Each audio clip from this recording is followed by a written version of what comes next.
도박자의 빚을 가족이 대신 갚아주지 말라 하는 이유가 여기서 나오는 게, 내가 지금 감정 컨트롤이 안 돼서 망하고 있는 것 같은데 빚을 다 해결을 해줘봐. 근심 걱정 싹 해결하고 기분도 완전 좋겠다. 이 기분으로 다시 하면 차근차근 풀릴 수 있을 것 같다니까요. 자, 저번 시간에는 도박하다 빚을 지게 되는 과정까지 얘기했는데, 사실 빚 지는 과정부터 시작이죠. 보통 1,500에서 2,000까지는 돈 잃을 때마다 대출을 쉽게 합니다. 주변 애들 중에 이 정도 빚 가지고 시작하는 애는 많거든요. 차 한 대 샀다 생각하자, 아니면 대학을 학자금 대출로 다녔다 생각하자. 핑계도 가지가지예요. 그렇게 빌려서 다 잃으면 또 빌리고 하면서 살다가 처음으로 족됨을 감지하는 타이밍이 오는데, 이게 언제냐? 어느 날 다시 대출받아야 되는 상황이 오면은 그때 한 번쯤 생각을 해본단 말이에요. 내가 도박 안 하고 이 빚 갚으면 얼마 걸릴까? 만약 이때 빚이 2,000이야. 그러면 머릿속으로 계산 한번 두들겨 봅니다. 근데 계산해보니까 한 2년간은 돈을 못 모으네? 이때부터 슬슬 족됨을 느끼기 시작하는데, 주변에 성실한 친구들이야 빚 2,000 있어도 빚 갚고 시작하는 걸 당연하게 생각한단 말이에요. 그런데 얘네는 빚은 걔네랑 비교해서 받아놓고 2년 동안 빚 갚을 생각은 없어. 지금까지는 내가 잃었던 1억을 보고 달렸단 말이에요. 근데 이 1억은 사실 잃어도 기분만 나쁠 뿐 내 삶에 지장을 주진 않았었어요. 근데 이제는 2,000을 따지 못하면 일상에 지장이 가게 생겼죠. 지금까지는 도박으로 돈도 땄지만 재미를 느껴서 도박을 했단 말이에요. 즐겁게 했었는데 저 생각을 하는 순간부터 내 삶을 되찾기 위해 어쩔 수 없이 도박을 하게 되는 거예요. 왜 어쩔 수 없냐? 성실하게 일해서 빚 갚기는 싫으니까. 그러면 뭐가 변하게 되냐? 자, 생각해보세요. 1분마다 내 잔고가 100만원 단위로 막 올랐다가 떨어졌다 반복을 해. 근데 나는 최소 2,000은 따야만 하는 목표가 생겼어. 그럼 자연스럽게 한 판 한 판에 과몰입을 하기 시작하겠죠? 맞췄을 땐 너무 기쁜데 틀렸을 땐 기분이 너무 나빠. 그런데 인간이 장기가 철로 된 막 양철인간 로봇도 아니고, 이렇게 감정을 극에서 극으로 끊임없이 막 두들기다 보면은 점점 병신이 되거든요? 인생에서 기분이 좋을 때가 딱 한순간이에요. 도박을 할 때. 왜냐? 도박 안 하는 시기가 언제겠어요? 돈이 없을 때. 돈이 있으면 도박을 해서 돈을 갚아야 되니까. 구조적으로 도박을 안 할 때는 기분이 나쁠 수밖에 없다.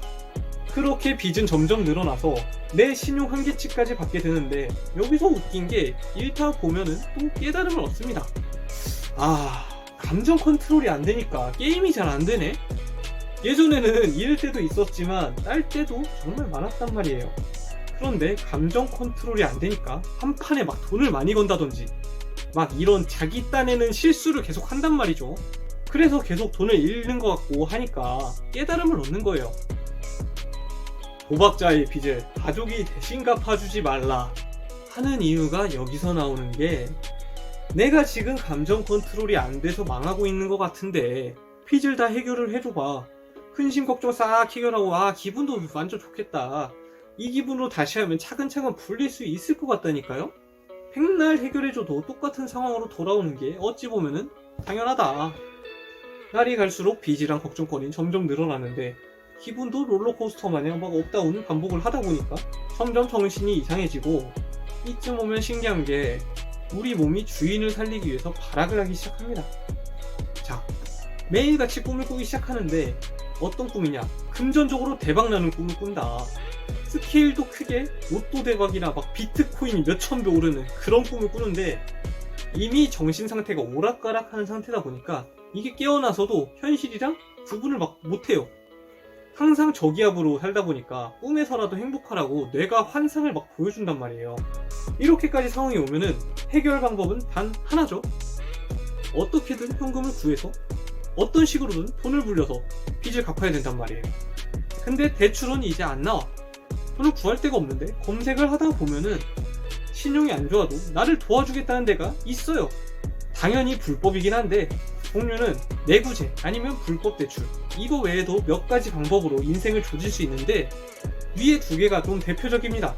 어떤 원리냐면, 쉽게 말해서 야 너 지금 어디서도 돈 안 나오잖아, 우리가 해줄게. 근데 너가 수술 좀 많이 내야 돼. 약간 이런 식이에요. 빚은 900이 늘어나는데 내가 받는 건 500을 받고, 약간 이런 불공정한 거래란 말이에요. 근데 이걸 왜 하냐면 도와준다는 데가 여기밖에 없어. 자, 나는 당장 약간의 현금이라도 융통을 해서 도박으로 불린 다음에 빚을 갚아야 살아날 수 있는데, 물론 지 생각입니다. 이 정도 페널티는 스스로 극복할 수 있다고 보는 거죠. 오히려 얘네만 날 도와준다니까 후원자로 막 보이기도 해. 수수료는 걱정할 필요도 없죠. 10,000원으로 1,000,000원이 되는 세상인데 500원, 900을 못 만들겠어요? 약간 이 마인드로 이미 만들어진 무덤에 묘비까지 차곡차곡 만들어서 꽂아 놓는 거예요, 그냥. 사실 당사자들 말고는 누구나 다 압니다. 저런 거 받으면 인생 더 망하는 거. 근데 자기들은 몰라요. 저도 몰랐고. 자, 만약 저거까지 다 망했어.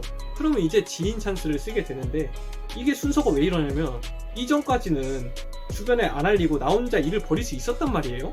근데 신용 막히고 불법 끌어다 써도 다 막혔죠. 이제는 나 혼자 묻을 수가 없어. 그럼 이때부터 친구 생각이 나는 거예요. 다른 업체는 신용 점수다, 핸드폰 개통 점수다 다 따지는데 친구는 그런 거 안 따지거든. 그러니까 사실 여러분 주위에서 누가 돈을 빌려달라 한다, 도박으로 망한 것 같다, 이러면 그 사람은 이미 사회적으로 죽음을 맞이한 상태일 확률이 높다 라고 보시면 되겠습니다. 자, 이제 여러분은 얘네가 어떤 생각으로 사고를 치는지 이해를 하지는 못하겠지만 어떤 느낌인지는 대충 감을 잡았어요. 조금이나마 그들과 소통을 할 수 있을 겁니다. 다만 이들이 가까운 사람이라면 이 정도는 안 되겠죠?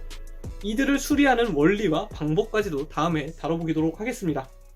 자, 여러분의 잘못된 판단을 예방하고 완전한 삶을 되찾아줄 저는 백신남이었습니다.